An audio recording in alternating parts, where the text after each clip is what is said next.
续来到屏东县的山区，嘛是小连续落大雨，落到今仔日总算是有较停了。高树乡、雾台乡、甲三地门乡的德文村，今仔日拢停班停课，灾民嘛趁今仔日冷雨芳，规家伙总动员大摒扫。屏东县山区大雨落未停，雾台乡的新山甲三地门乡上德文雨量的测站平均超过2000米呢，已经挖台湾年平均的雨量。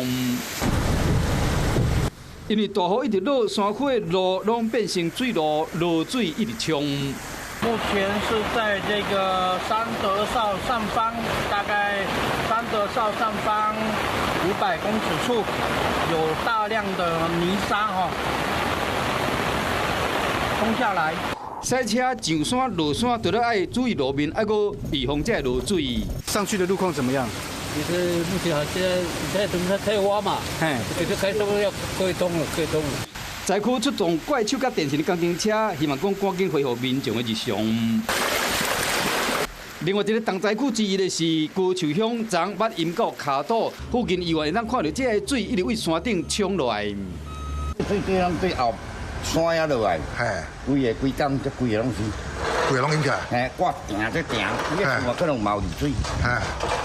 做早晚嘛是有入水。在地乡亲趁雨较回，是赶紧大摒扫，愈3、4点钟才入线。共款伫高树，主要是照顾当地弱势学童的一个私院，因为大水冲过了，暂时宣布停止对外开放。工作人员赶紧整理现场，佮出动山鸟、清除连同这大水冲落来一寡石头。虽然讲雨有较回，不过因为落几啊天大雨，真有可能会去崩山，所以讲目前当局已经将山区列为管制区。Hello， 我是雷亚，想要抢先掌握最及时的新闻资讯吗？赶快订阅、按赞、开启小铃铛，锁定华视新闻 YouTube 频道。